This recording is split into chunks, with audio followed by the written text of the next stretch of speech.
How's it going, everyone? It's Foxxy here once again, and for today's video, we're actually going to be talking about reptile hides.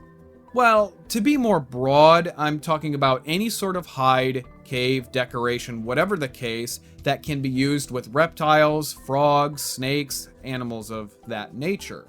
So there's a lot of good hides out there, a lot of hides that are seemingly perfect in every single way, and there's also plenty of bad ones. And today I'm going to show you the difference, that way you don't make the mistake of purchasing a potentially dangerous object for your animal.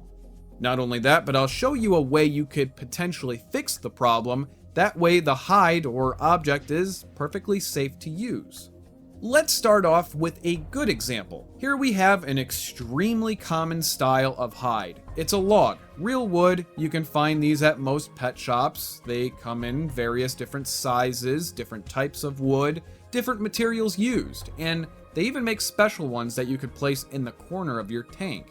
And these logs are typically inexpensive. I think I got this corner one here for around $7, and this one here for around that same price, maybe a little bit more.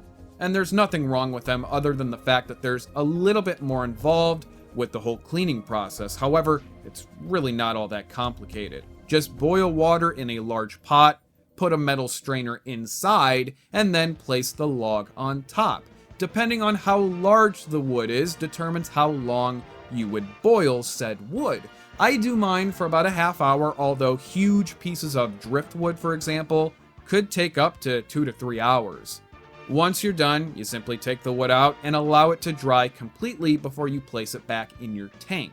A bad example of a log style hide is this one here. I bought this maybe 5-6 years ago, and at a glance you might think, wow, that's pretty cool looking. And I'd agree with you, I think this is a very nice looking hide. It's also very big, and if I recall, this log cost around 20, maybe 30 bucks. So obviously, much more expensive. You would think that because this is much more money, that it would be very safe and well made for whatever you plan to use it with, correct? Well, allow me to show you this. Now, price aside, the biggest flaw of this log is that it has a lot of jagged, sharp edges, and I'd be very hesitant of putting this inside my tank at all. Now you may say, well, you're just overreacting. I've had hides like this for years and years, and my Gecko or whatever has never had any problems. I understand that, believe me. However, you do not make up the majority of owners. What might have been fine for you doesn't mean it's necessarily safe or that it won't happen to others or even yourself in the future. I have seen a case personally where a hide like this had cut the bottom end of a leopard gecko's tail while it was whipping it around to hunt. And because the leopard gecko got cut and felt pain, he felt threatened and ended up dropping his tail because of it. Not good, obviously, but of course it's not life-threatening. Regardless, the whole situation still sucks.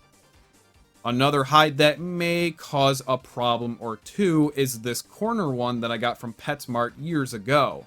I actually have 2 of them, and after some modifications, I love them, and I think they're fantastic. They don't make these anymore, but PetSmart has a couple that are very similar in style. Anyway, if you flip the hide upside down, you can see the whole bottom perimeter has these sharp edges as well as the opening for the reptile, much like the log I just showed you.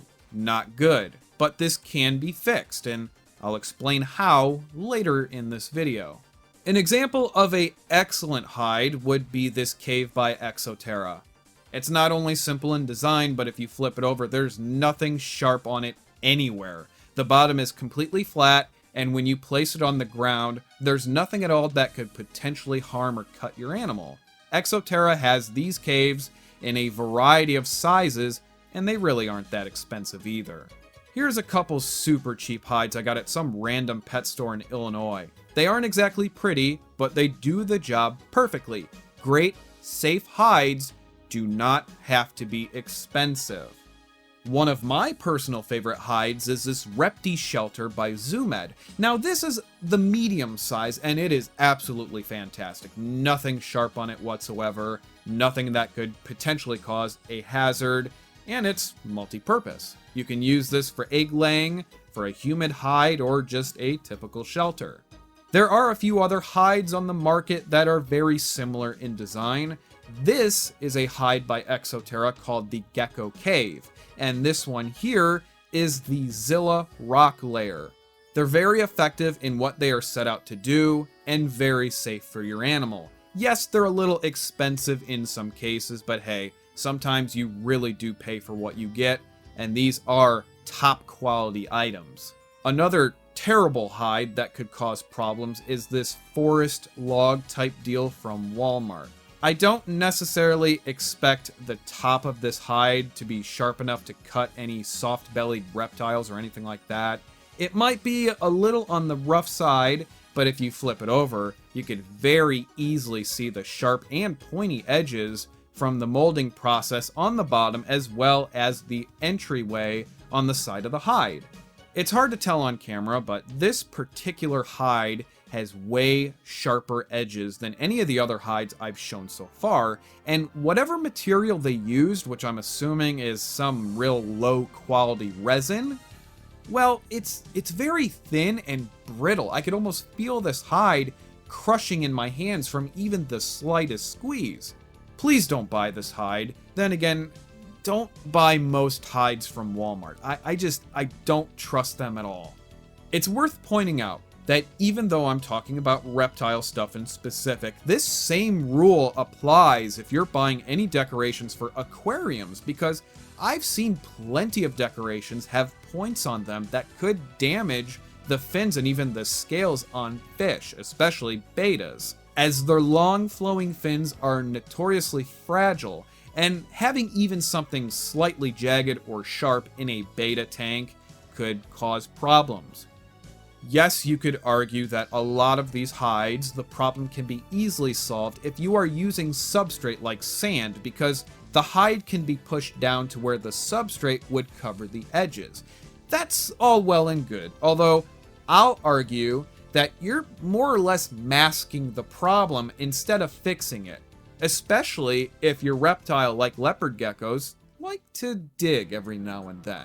And in my case, I use tiles, so the edges are always going to be exposed. So basically what I'm saying is, if you are in the market for hides or decorations, pay close attention to the material or the casting process. Don't just buy it because it looks cool. Take your finger, run it around the edges. If you think it's sharp and uncomfortable for you, then it's safe to say your reptile or whatever you have isn't exactly going to enjoy it much either.